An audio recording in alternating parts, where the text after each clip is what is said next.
ஓம் சாந்தி. நான் இந்த சரீரம் என்ற ஆடையை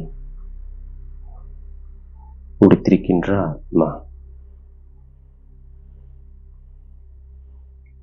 நான் இப்பொழுது இந்த தேகத்திலிருந்து விடுபட்டு என்னை ஆத்மா என்று நிச்சயம் செய்து கொள்கின்றேன்.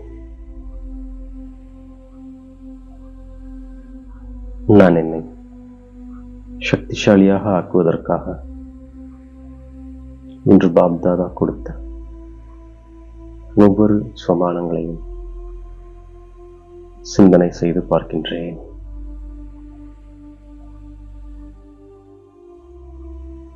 நான் இப்போது சொர்க்கத்தை நினைவு செய்கின்ற ஆத்மா.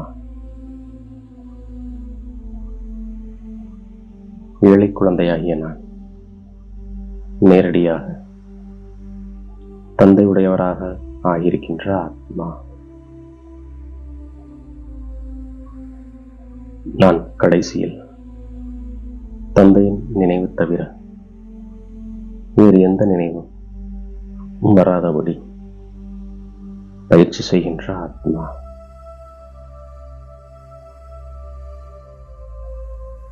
நான் அனைவரையும் விட அதிர்ஷ்டசாலி ஆத்மா. நான் எல்லையற்ற தந்தையிடமிருந்து எல்லையற்ற சுகத்தின் ஆஸ்தியை போன கல்பத்தை போன்று அடைந்து கொண்டிருக்கின்ற ஆத்மா.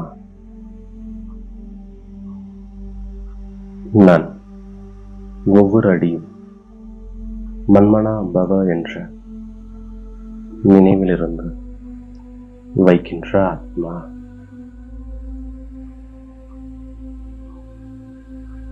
நான் தந்தையின் நினைவிலிருந்து சொர்க்கத்தினராக மாறுகின்ற ஆத்மா. நான் இப்பொழுது சாந்திதாமத்தை நினைவு செய்கின்ற ஆத்மா.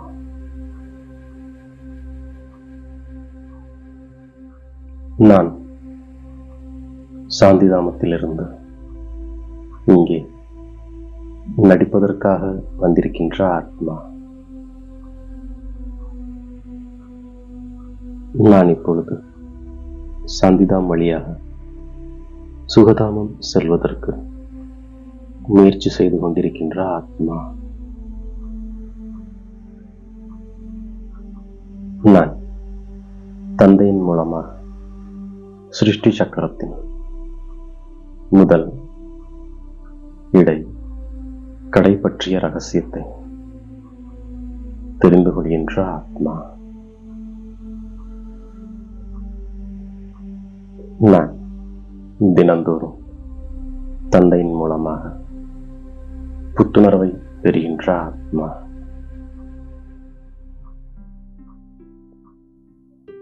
நான் அப்பா மற்றும் ஆஸ்தியை நினைவு செய்கின்ற ஆத்மா. நான் ஒரு தந்தையிடமிருந்து எல்லையற்ற ஆஸ்தியை அடைந்து கொண்டிருக்கின்ற ஆத்மா. நான் தந்தை உடையவராகி சத்கதியின் ஆஸ்தியை பெறுகின்ற ஆத்மா. நான் பெரியதிலும் பெரிய தீர்த்தஸ்தலத்தில் இருக்கின்ற ஆத்மா. நான் இப்போது எல்லையற்ற தந்தையிடமிருந்து அழியாத ஞான ரத்தினங்கள் என்ற பொக்கிஷத்தை பெற்றுக்கொண்டிருக்கின்ற ஆத்மா.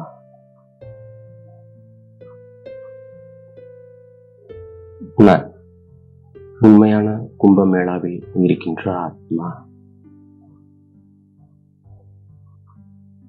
நான் யோகத்திலிருந்து எல்லாவற்றையும் விட வேகமாக பறக்கின்ற ஆத்மா.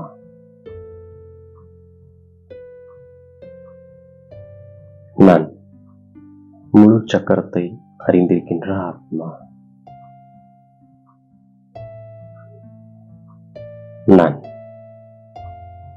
பிரஜாபிதா பிரம்மாவின் குழந்தையாக இருக்கின்ற ஆத்மா.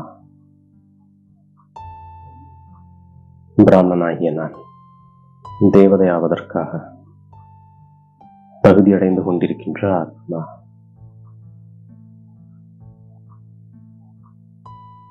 நான் இப்போது தூய்மையாக ஆகின்ற ஆத்மா. காமம் என்பது மகா எதிரி. அதை நான் வெற்றி அடைகின்ற ஆத்மா. நான் தந்தையின் கட்டளைப்படி அவரை மட்டும் நினைவு செய்கின்ற ஆத்மா. நான் தந்தை மூலமாக அழுக்கிலிருந்து தூய்மையாகின்ற ஆத்மா.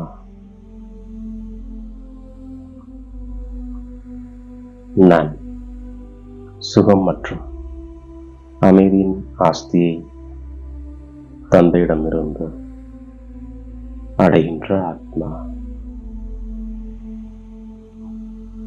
சிவத்தந்தை என்னை படிக்க வைக்கின்றார் என்பதை எப்போதும் புத்தியில் வைத்திருக்கின்ற ஆத்மா. இது எல்லையற்ற படிப்பாகும். இதன் மூலம் நான் ஞானம் நிறைந்தவனாக ஆகிவிடுகின்ற ஆத்மா. நான் இப்பொழுது மாஸ்டர் நாலேஜ்ஃபுல்லாக ஆகியிருக்கின்ற ஆத்மா. நான் தந்தையை நினைவு செய்து 21 பிறவிகளுக்கு ஆஸ்தியை பெறுகின்ற ஆத்மா. நான் புத்துணர்வுடன் இருந்து மற்றவர்களை புத்துணர்வு அடையச் செய்ய தந்தை மற்றும் ஆஸ்தியின் நினைவில் இருக்கின்ற ஆத்மா. நான் அப்பா மற்றும் ஆஸ்தியின் நினைவில் இருப்பதற்கு அனைவருக்கும் நினைவூட்டுகின்ற ஆத்மா. நான் இந்த பழைய உலகின் மீது மனதை ஈடுபடுத்தாமல் சாந்திதாமம் மற்றும் சுகதாமத்தை நினைவு செய்கின்ற ஆத்மா.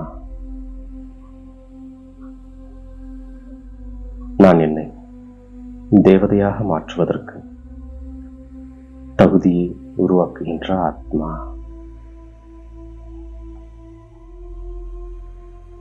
நான் ஈஸ்வரிய அத்தாரிட்டி மூலம் புத்தியை கட்டளைப்படி நடத்தக்கூடிய மாஸ்டர் சர்வசக்திவான் ஆத்மா. நான் புத்தியை எங்கு ஈடுபடுத்த விரும்புகின்றேனோ அங்கு ஈடுபடுத்துகின்ற ஆத்மா. நான் சப்தங்களை எளிதாக கடந்து சென்று சாட்சாத்கார மூர்த்தியாக ஆகின்ற ஆத்மா. நான் சுயஸ்திதியை சக்திசாலியாக வைத்திருக்கின்ற ஆத்மா. நான் தந்தையை போன்று ஏக்கரசாக இருக்கின்ற ஆத்மா. நான் ஏன் எதற்கு என்ற சப்தத்தை ஏக்கரஸ்திதியிலிருந்து நீக்கிவிடுகின்ற ஆத்மா. நான் சதா ஆடாத அசையாத ஒரே சமநிலையின் ஸ்திதியை அனுபவம் செய்கின்ற ஆத்மா. இவ்வாறாக இன்று பாப் தாதா கொடுத்த ஒவ்வொரு சோமானங்களையும் புத்தி என்ற பையில் சேமித்துக் கொண்டு அதை நான் ஒவ்வொரு காரியத்திற்கேற்ப பயன்படுத்தி வெற்றி மூர்த்தியாக ஆகின்றேன். மேலும் தாயும் தந்தையுமாகிய பாப் தாதாவிற்கு என்னுடைய கோடான கோடி நன்றியை மனதார சமர்ப்பிக்கின்றேன். ஓம் சாந்தி.